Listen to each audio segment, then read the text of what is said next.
More men are destroying their marriages without even knowing it. Take a look at some of the married couples that you know.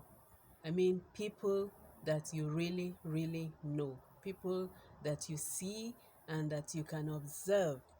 I'm not talking about marriages on the social media. I'm not talking of celebrity marriages. I'm talking about real people that you can see, that you can observe, and that you know.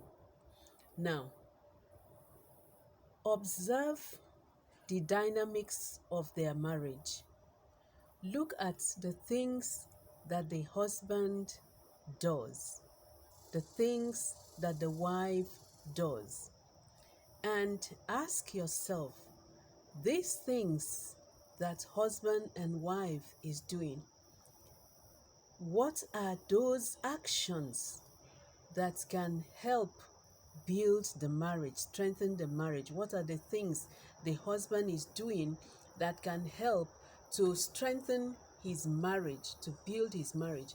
And what are those things that he's doing that can totally destroy the relationship? Do the same with the wife. Now, that information will give you an idea of what is happening in our homes, happening to our marriages.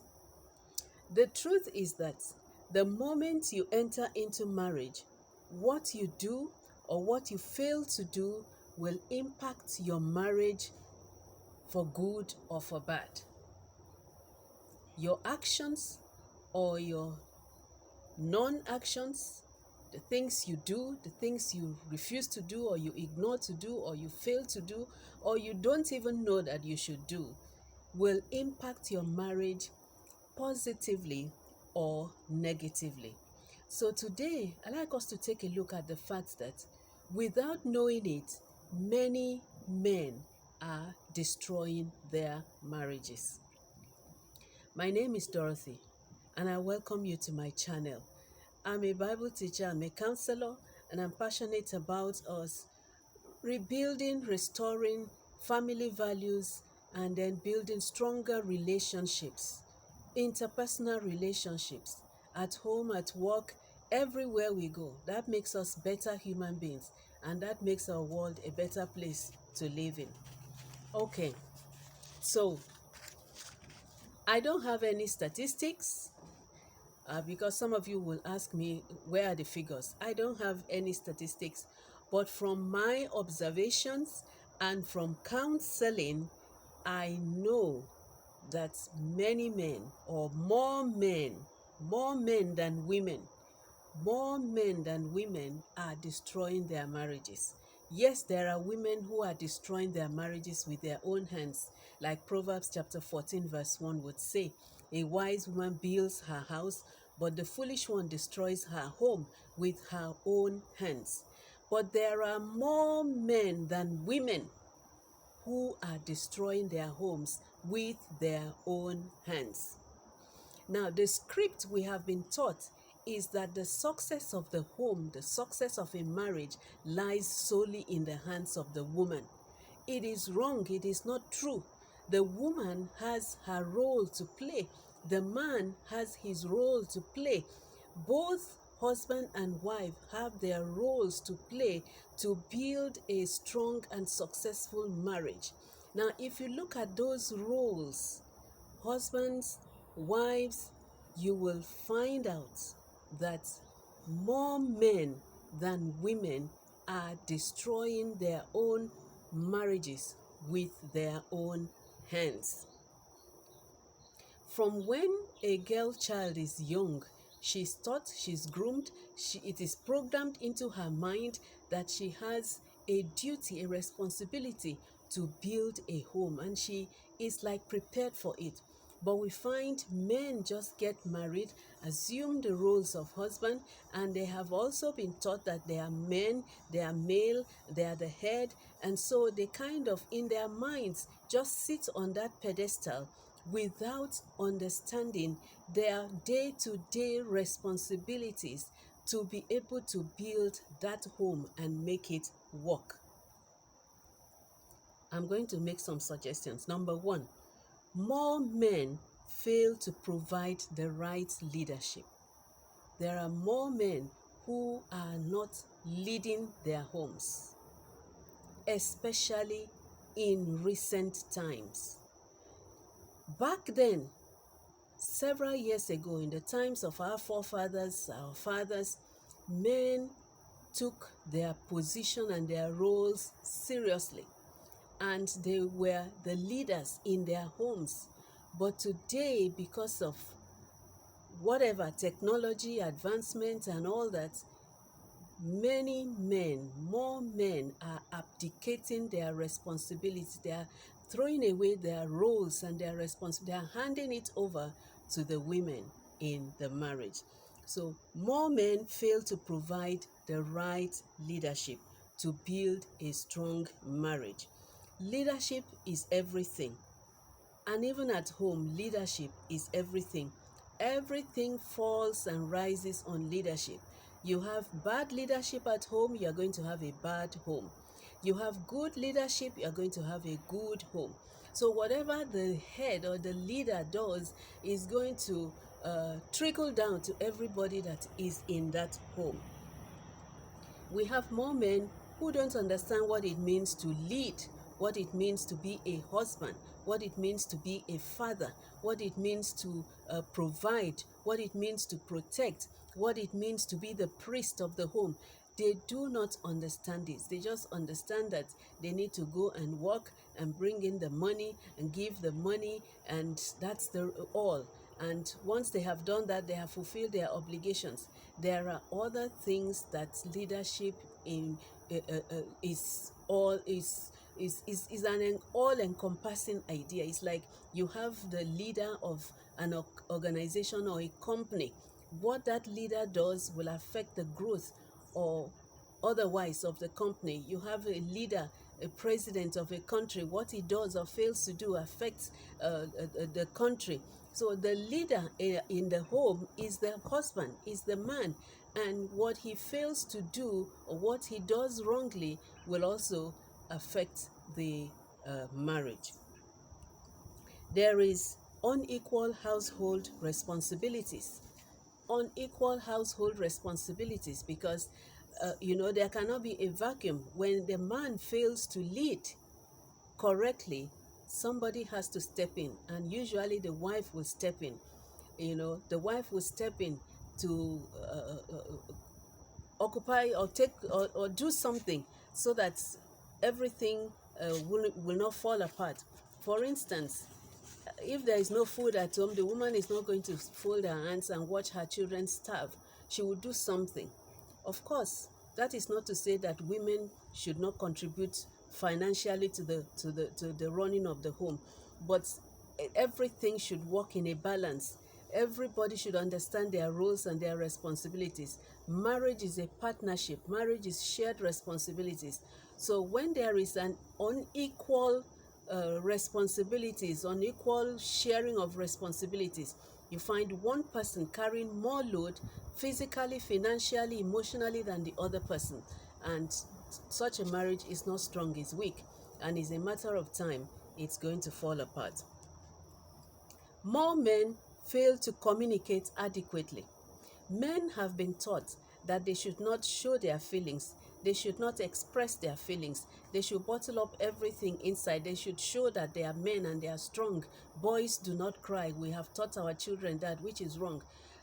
And so they carry it over into marriage, and they do not know how to communicate adequately. By communication, I'm not talking about, you talking about politics, talking about that person, talking about friends, talking about the weather, talking about sports, talking about all those superficial things that we talk about. I'm talking about somebody that is able to talk about themselves, express his feelings, what he wants, what he doesn't want, when he's angry, when he's sad, when he's excited. Somebody that is at home with himself, with his feelings, somebody that is aware of his feelings and of his emotions, somebody that is aware of who he is and what it is that he can take and he cannot take. So more men fail to communicate adequately, and because they fail to communicate adequately, the marriage suffers, because your partner, the woman, is not, cannot read your mind, doesn't know what is on your mind, will not be able to decode what is on your mind until you say so. If you do not reveal yourself, nobody is going to know you. If you do not talk about who you are and what you are and what you want, nobody is going to know you.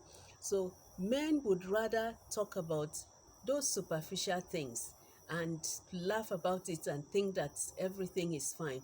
Whereas the deep-seated issues in their lives, in their homes, issues about their children, issues about their sex life, issues about in-laws, things about work, about whatever, things that have to do directly with the relationship, those are the things they ignore to talk about. So good communication means that you have to talk about difficult things, the difficult issues that confront you from day to day.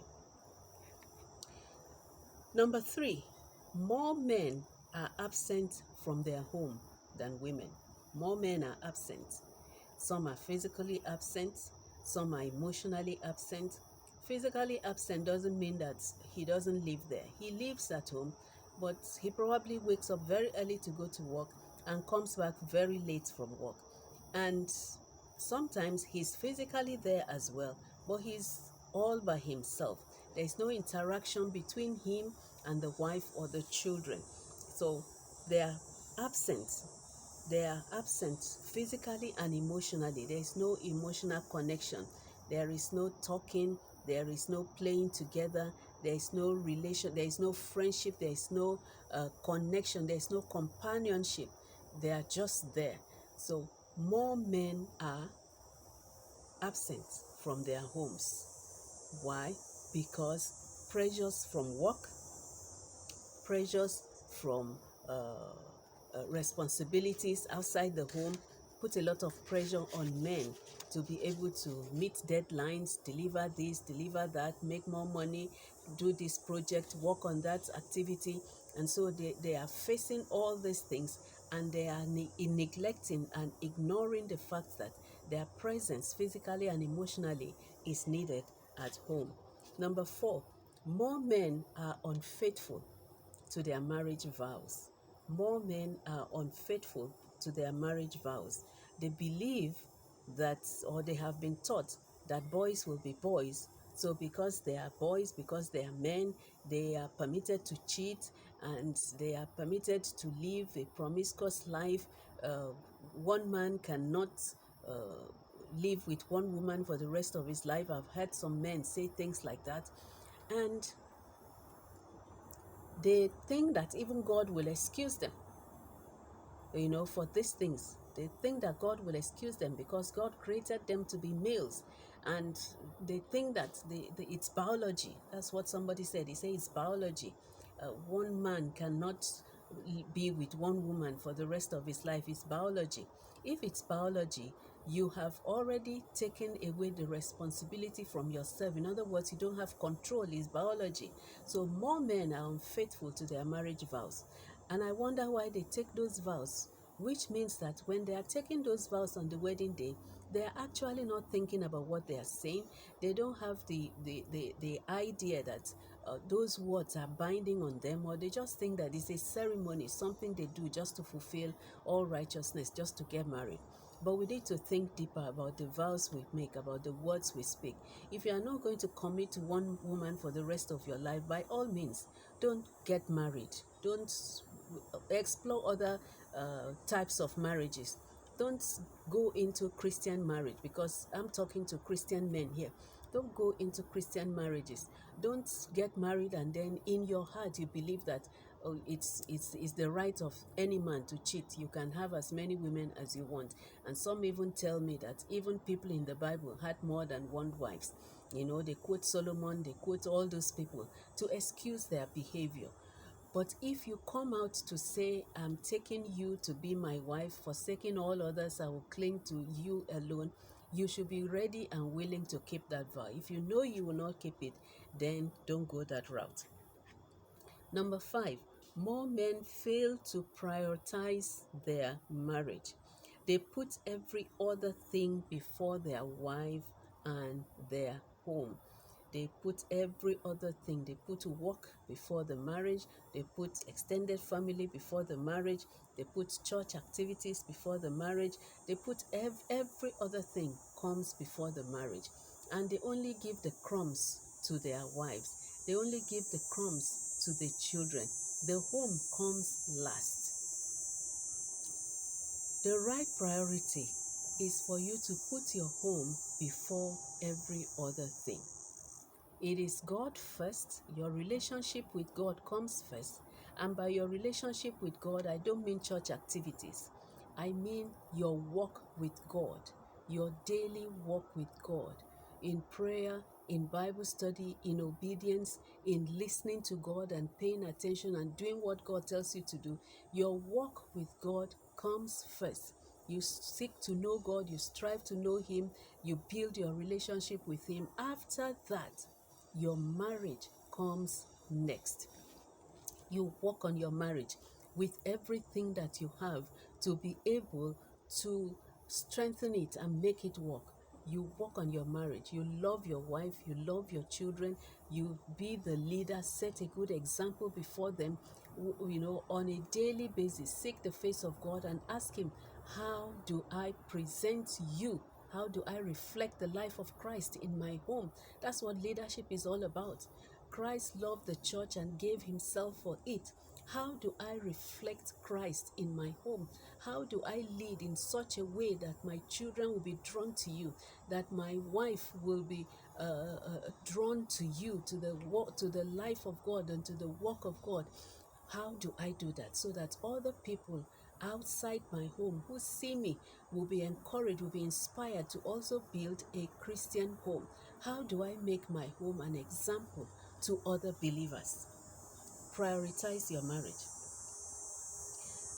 More men than women are physically and emotionally abusive. That's number 6. More men than women are physically and emotionally abusive. Yes, abuse is on both sides. There are women who abuse their spouses, but more men than women abuse their spouses, physically, emotionally, and in every way. And abuse is one reason why many marriages are falling apart. What can we do? Prepare men for marriage. That's what we should do. Prepare our young men for marriage. There should be programs in churches, in groups, preparing young men for marriage. We have so many programs, women's fellowship, married and singles, everything is targeted at the woman, preparing her for marriage. But marriage is a two-way traffic. The man and the woman come together to get married, to build a home. And you spend all the years preparing just one partner. The other person is not prepared, is not ready. There is no magic that is going to happen if a prepared woman gets married to an unprepared man. So we have to spend time preparing our young men for marriage. It has come to that. Otherwise, we are going to lose our family values. The marriage institution is going to become something that nobody wants. Already, many young people are choosing not to get married. Many young men, many young women are choosing, making a choice not to marry. So we have a responsibility, and I'm speaking to churches, I'm speaking to organizations, I'm speaking to mentors, teaching, preparing young men for marriage. If Titus chapter 2 talks to older women to teach the younger women how to love their husbands and keep the home, why should we not begin to awaken older men to pick up younger men, motivate them, mentor them, and teach them how to also be ready for marriage and how to run their homes. And if you see a young couple get married and you are an older couple, go close to them, get, you know, be friends with them and begin to help them, begin to mentor them, begin to guide them, begin to teach them how to do these things. Because you see, marriage doesn't come with a manual, and many young people get married without knowing exactly what to do. So those of us who are older, older men, older women, let's get closer to our young people. The newly married ones, let's guide them. Those who are yet to marry, let's also prepare them. Let's teach them. Let's tell them, show them the path so that we can build a strong uh, institution called marriage. Marriage is falling apart, and it saddens my heart when I see all the things happening, and we are just talking. We are just talking. We are not coming out to say or to proffer solutions. We cannot just be criticizing young people. We cannot just be criticizing and talking about the rate of divorce and the rate of marriage failure. We have to look for ways to be able to solve this problem. So, God bless you. Thank you for watching. If you are yet to subscribe, just do that right now. Click on the subscribe button. If you found this video interesting, give it a like, give it a thumbs up, and then share it to friends, to family, to churches, to groups, your WhatsApp groups, and so on. Just share this video, and together let's work towards building stronger marriages, stronger families, and stronger family values. God bless you. See you in my next video.